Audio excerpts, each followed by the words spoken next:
Hi, my name's James Allen. I'm a former Formula One TV commentator and I was Nigel Mansell's biographer. I was his ghostwriter on his 1995 autobiography, The People's Champion. During those years I worked very, very closely with Nigel, got to know the man behind the myth and was up close on a lot of the really amazing moments in his career. Hopefully we'll be able to reflect a little bit on that because I've come down to have a look at a treasure trove of Nigel Mansell memorabilia. In early October, there's going to be an online auction with RM Sotheby's, and you can participate whether your budget is 200 up to thousands and thousands of pounds, because Nigel is selling pretty much his entire memorabilia collection. So let's take a closer look and we'll see what we've got here. So I'm here with Felix Archer, who's the car specialist at RM Sotheby's. And Felix, I mean, this is like unbelievable. It's just incredible. It's bringing back so many memories for me. But tell us, first of all, about the context for this sale. So last year, some of you might remember, we sold 2 of Nigel's Formula One cars, which was an amazing opportunity for the public to buy a car directly from a Formula One world champion. And this is really, well, a very large extension of that auction, because Nigel has entrusted us to sell the entire of his personal collection, which is an unbelievable opportunity, and it goes from his very first karting days all the way up to 2022 when he drove the 640 and an FW14B up the hill at Goodwood last year, and everything in between is featured in this sale. And what we've got behind us is what we would call the class of 1992, which was the sort of hero season in what was an amazing career with Nigel. Well, I remember a lot of this so well. I mean, I was there at a lot of these races, and I mean, right from the beginning of the season, he did something that had never been done before. He won the first 5 Grand Prix of the year. I remember he broke his foot, didn't he, the end of the year before in Adelaide, in that short race that we had in the rain. I was there when all that happened, and so he had to get fit. He lost an awful lot of weight back in Florida. He was training really hard because he knew that 92 was his year. He'd had a go at it in 91. Obviously, he'd had back in 86 when he came close to winning the championship. And so he could easily have been a 3-time world champion. But anyway, going into 92, he was fit, he was ready, he was fired up. He was 38 years old at that point, you know, so he knew he was running out of time in some way. But what a start, those first 5 Grand Prix back to back. And all of these, I think, Felix, where there's a cap in front of it, this is basically a race winning trophy. So 9 wins in the season, totally insane. What, 87% pole position record that year. And that still stands today. When you think of the number of races that they had in the seasons back then, that record is still, percentage-wise, the number 1. And we've got 9 race wins, and these, and there are many others in the sale, these are the first place caps. So there's no other cap like it, and each one is individually being sold. So you can have the German Grand Prix 1992 winner's cap, the British Grand Prix 1992, and every single cap has its own story, and it's just fantastic. And even when you focus away from the fact that he won 9 Grand Prix and the first 5 he won, you get to Monaco 92, which was the 6th race, and that story is incredible. Yeah, so 92 Monaco, Nigel never actually won the Monaco Grand Prix, despite being competitive there many times, and it's just one of those races that kind of chooses you either win it or you don't. You know, Damon Hill was very unlucky there. Graham Hill was incredibly lucky there. He won it many times. So did Senna, so did Prost. But for some reason, it seemed to elude Nigel. He should have won it in 92. He was in a controlling position, had to make a pit stop, came out behind Senna, who had the widest McLaren for the final part of the race. And everyone remembers, like, Nigel, like, literally everywhere, all over his back. So all that effort, all that hard work for the Monaco Grand Prix trophy. I guess it's a pretty, it's not the most showy of the trophies here, Felix, but this is the British Grand Prix 92, which in terms of pure emotional outpouring, I don't think I've ever seen anything quite like it. That crazy track invasion after the race at Silverstone. And of course, I mean, Nigel, he had the crowd behind him at Silverstone that weekend. It was extraordinary when you look back at the footage and just the raw emotion involved in the whole weekend, and crossing the line in first place, and that's just one of many races that took place in 92 where amazing things happened. And actually, it's quite a random race, but the Hungarian Grand Prix, he came second, but it was the moment that he sealed the 1992 championship. And then when you get to another second place, which is Spa-Francorchamps, made famous by being the first win for Michael Schumacher in the Benetton, this was the moment that Williams won the Constructors' Championship. So everything in here has a story. Yeah, they all have their own kind of hinterland.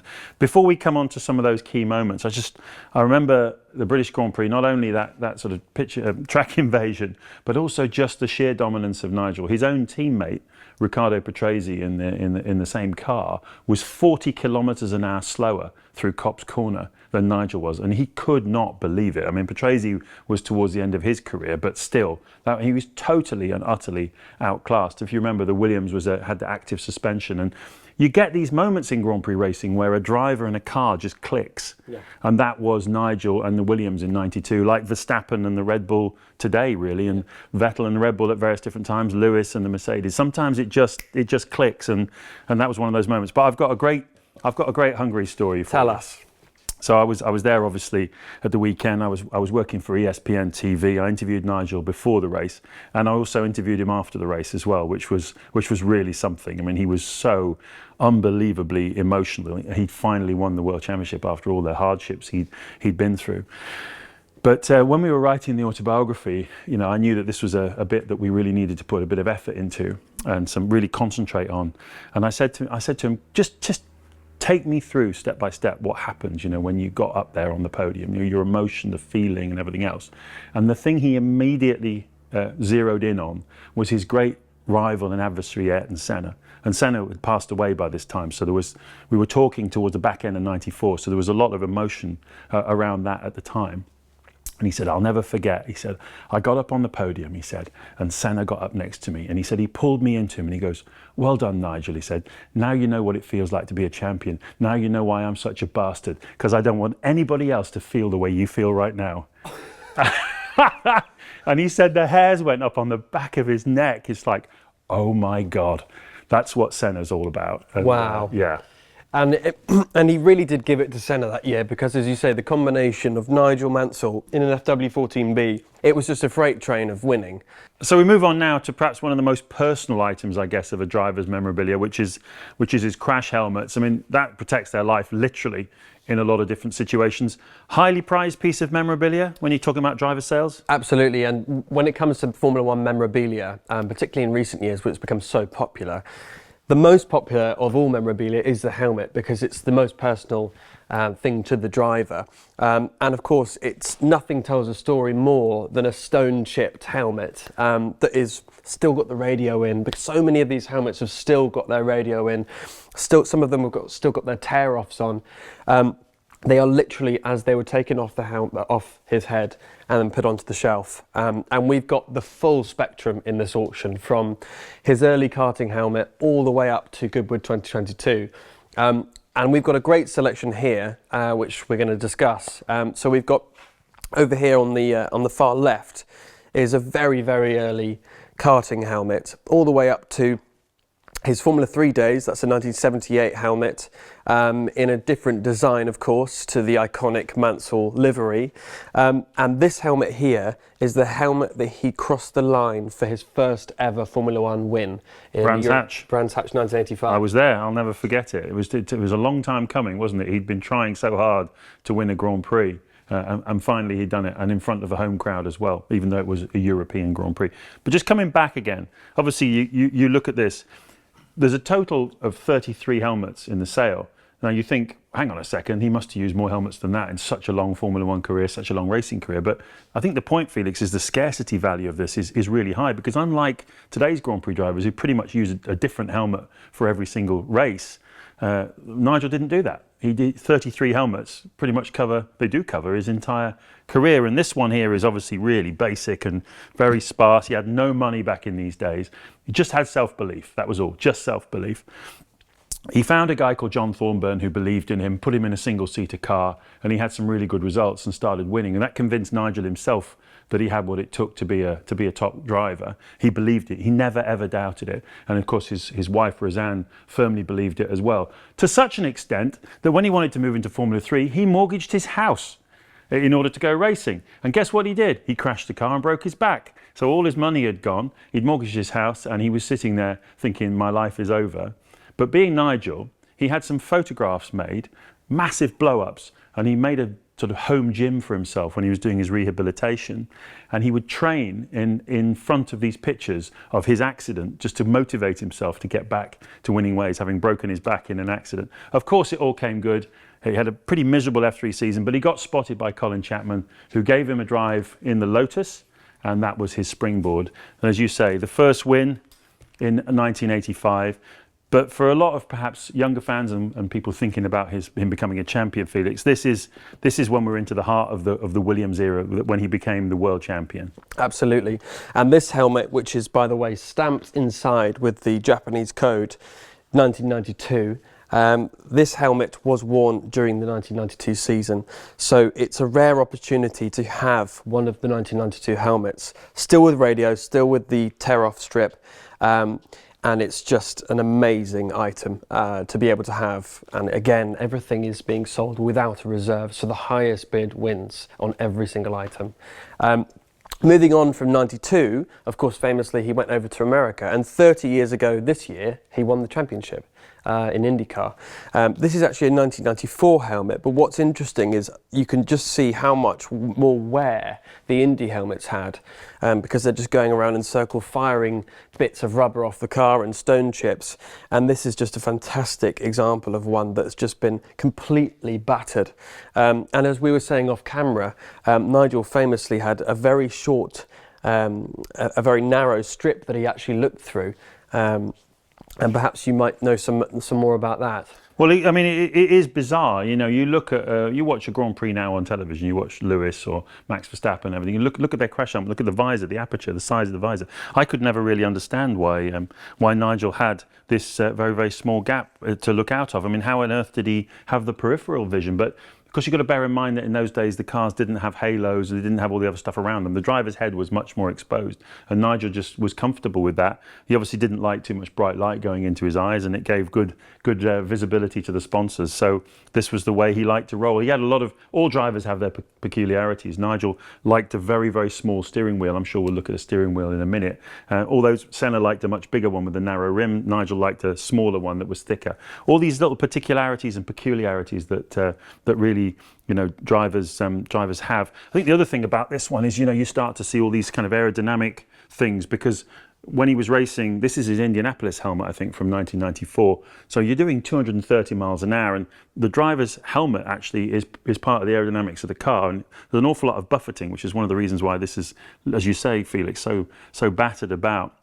And this particular helmet actually almost came into, was almost needed, because famously in the 94 race, and I was there, Dennis Vitolo, who was a sort of a bit of a no-hoper at the back of the field, crashed and landed on top of Nigel's car, which put him out of the race, literally on top. So he almost had to protect his head from an Indy car landing on top of him. And then finally, this is a really significant helmet and a personal favourite of mine of all the helmets, despite the fact that I obviously love everything, including the 92 helmet.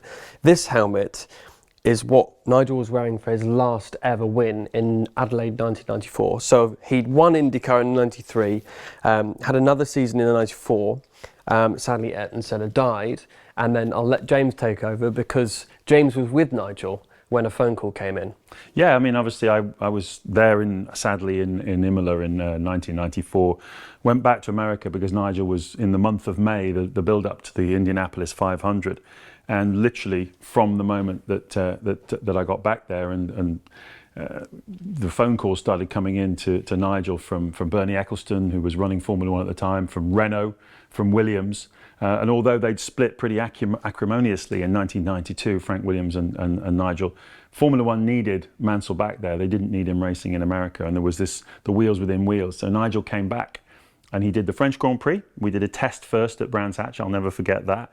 Tens of thousands of fans turned up just to watch Nigel back in a Formula One car at Brands Hatch. And then, of course, he raced in France. He raced again in Jerez, and culminating in that, as you say, Felix, that win in Adelaide. He was so quick in qualifying, completely dominated the race. Although Nigel won, what people remember was Michael Schumacher taking out Damon Hill to win his first World Championship, 1994. And Nigel, though, was 41 years old when he won that Grand Prix. So that's, for me, a very, very special helmet. You know, I remember that very, very vividly. And it's another part, doesn't happen, does it? A driver comes back from the wilderness at 41 and wins his final race outing for Williams. He then, of course, transferred to McLaren for 1995, and it didn't work out. And halfway through the season, he was out of Formula One. Let's take a look then at a few race suits, another very personal item of a driver's memorabilia. Well, if your budget doesn't stretch to a Nigel Mansell helmet, then another alternative is race suits, another very personal item for a racing driver, Felix. And we've got some great examples here. Let's start just behind you with, from the Lotus days. I'm not sure which period that is exactly, but famously he made his debut. A load of petrol went down the back of and burned his skin on his Grand Prix debut. He was with the Lotus team for a couple of years. Colin Chapman was a great believer in Nigel Mansell. But I mean, look how different this is and how much less professional it is basically than a Formula One racer's suit in 2023. Exactly, and it was the era of asbestos, where it was famously in a lot of the old race suits. And you can see that it's absolutely caked in oil and sweat, and such was the budgets back then that you might have to use a race suit for quite a long period of time, whereas unlike now you'd have a suit for qualifying, practice and the race. So this is really one of the really early suits from Nigel's collection, and it goes all the way up to 2022, but we've got the full spectrum here. So why don't we talk about the 1989 Ferrari suit, because he joined Ferrari in 1989 and raced for them for 2 seasons. And the first race, which was the Brazilian Grand Prix 1989, was very special, but it wasn't supposed to be as special as it was it, James? That's absolutely right, Felix. And the Ferrari story is a really interesting one. First of all, Nigel was the last driver to be personally signed by Enzo Ferrari, the great commendatore, before he passed away in the summer of 1988. So he signed Nigel, and Nigel joined them in 1989. And that car was a real pioneering car. A lot of people consider it to be the sort of the mother of the modern generation of Formula One cars in many ways, that needn't detain us here, except that it was the first Formula One car that had the paddle shift gear change on the back of the steering wheel. And in pre-season testing, it was really unreliable, to the extent that Nigel and Roseanne had actually booked their flights home from Brazil before the race would even be over. They wanted to catch the early flight back on the Sunday, and he knew he wasn't going to finish the Grand Prix. However, he had to change his flights, because what happened was the car lasted and he actually won on debut. Such an iconic victory for Nigel on debut for Ferrari. Only a few special drivers have ever done that. And he also famously cut his fingers, do you remember, on the trophy. So there's probably some blood on some of these suits as well. So from there, we've obviously got into the Williams suits. This is a more recent one, the 94. But Felix, that's the real creme de la creme, isn't it? The 92 suit. Yeah, this for many people will be the ultimate race suit out of the whole collection. This is a 1992 with the Isle of Man badge stitched on there, and it's completely worn. You can see the shoulders are all rubbed down. It really is showing that it's been race worn and it's battle worn. So that's really a special race suit that we've got in the collection. And again, Felix, there's a scarcity value here, because again, unlike modern Formula One drivers, they don't change their suits all the time. There are not that many of them, so it's not like there's a huge amount to choose from. No, in fact, what's interesting is it's only when you get to the Indy Car suits that you get quite a few, because there's many local sponsors that would stamp their or would have their patches sewn on. So if you go to Milwaukee or Surfers Paradise, wherever it is, there might be a local shop for car parts that has their badge stitched onto the suit. So it's only really when you get to IndyCar that there's a few more suits, and you can see that on the lineup. There's quite a few IndyCar suits available, but it's really rare to be able to find a 92 suit these days because they were so rare. And also very rare would be the McLaren suit, because he only raced for a handful of races for McLaren before he finished in 1995, and that's also included in the sale as well. Yeah, and one of my favourite suits, which actually isn't a Formula One suit, is the British Touring Car Championship 1998 suit. So this was made famous because this is the very suit he was wearing at Donington Park 1998. And if you haven't seen the footage, go on YouTube and watch Donington Park British Touring Car Championship 1998. It is typically British, soaking wet, and Nigel was in an underperforming car in a Mondeo, and if you want to see Nigel Mansell summed up in just a few laps, watch that race. And this is the very sweat-soaked suit he was wearing that day. So we've done trophies, we've done helmets, we've done suits. Let's have another look at some of the really special items behind the scenes that we've got in this collection that's being auctioned by RM Sotheby's. So we'll start with steering wheels and also a seat insert. Felix, this is an interesting little collection. The first thing, of course, we notice is there's not very many of them. Nigel doesn't appear to have kept many of his steering wheels. Maybe the team didn't let him have them, or maybe it just wasn't really a thing for him.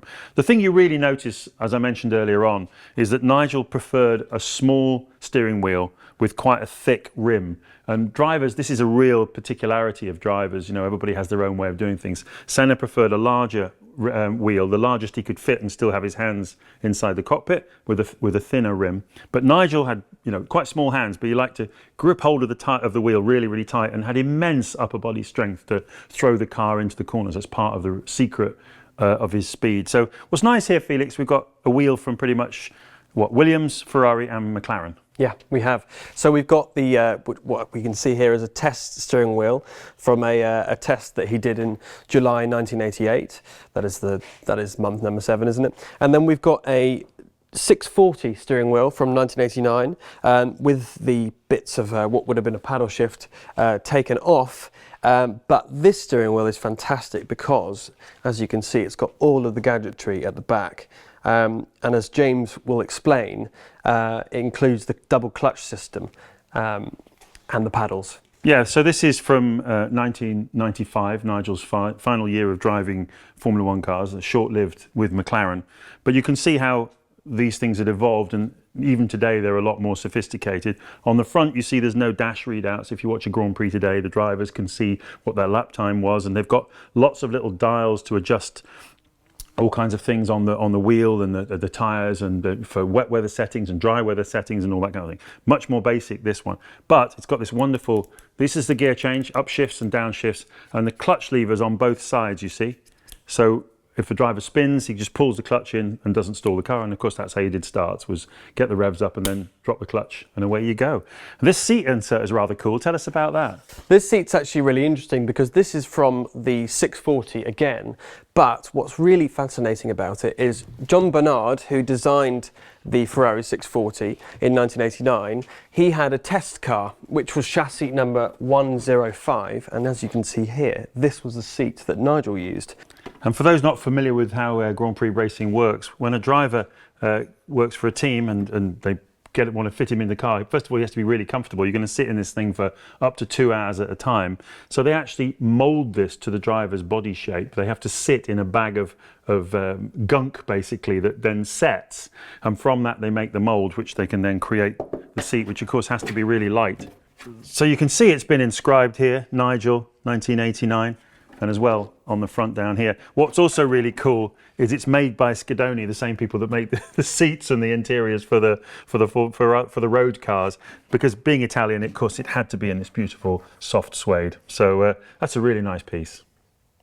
So finally then, a real miscellaneous bunch of items, Felix. I mean, we've got these coats on, we look pretty hilarious in them, but they're truly authentic. This obviously from the Williams era, that from the JPS Lotus era. And just showing, I think, that there's something for every budget, right? These will be very affordable for pretty much anybody. Absolutely, and although we've discussed sort of the highlight items from each sort of category, there are race suits that he wore for the Jordan test in 1996. There's he drove for Jordan in Regent Street 2004. All those suits are in here, and the same with some replica helmets that were made for him. And indeed, there is a lot of clothing and a lot of caps. So if your budget's not huge, there's still something in it for you. There's so much to talk about. We couldn't possibly go through the entire inventory, but just a few very special items that we've picked out. His first and his last Formula One Grand Prix winner's trophy, this one from 1985, that one from Adelaide in 1994. I know this is a particular favourite of yours. The two are linked because that bottle commemorates that very, very famous race at Silverstone in 91 where Nigel won the Grand Prix. Senna had broken down on the way back, and to save him from being mobbed by the British fans, Nigel picked him up and gave him a taxi ride. Exactly, and this is actually the car that we sold for Nigel last year, which has 5 race wins to its name, that chassis alone. So this really belongs to you, the owner of that car. We know who you are. And there's lots of other items that belong to you, the owner of that car. You know who you are. And there's lots of other people that are lucky enough to own Nigel Mansell cars and various chassis along his journey. That these items would be great to belong to yet again.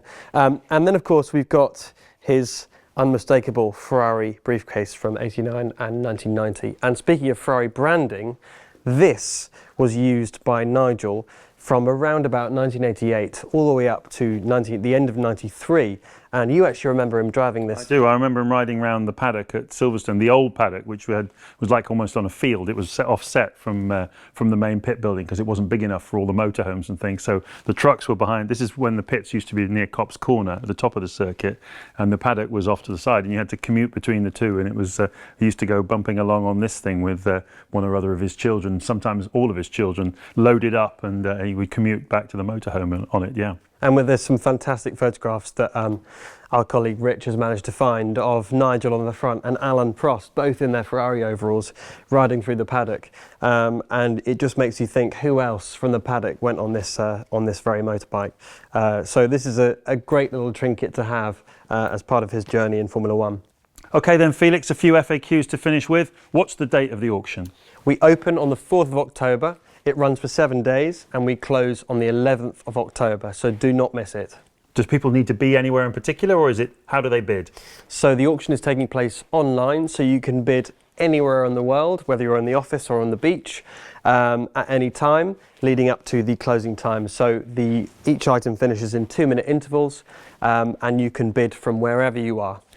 Now, because you're buying directly from Nigel Mansell himself, which is a fairly unusual situation, I guess we don't really need to ask the authenticity question, but do the successful bidders get a certificate? Yes, so if you have, for some reason, any doubt, every item that is sold is being sold with a letter of authenticity signed by Nigel himself. And do any of these items have a reserve on them? Absolutely nothing. So whatever the highest bid is the winning bid. So everything is being sold without reserve. Well, hopefully we've given you a flavour of all the amazing items that there are for sale in this auction. If you love Nigel Mansell, certainly as much as I do, having covered a lot of his career, then there's definitely something here for you, whatever your budget is, whether it's just maybe a few £100s for a jacket, right through to potentially hundreds of thousands of pounds for some of the more treasured items from this iconic Formula One world champion.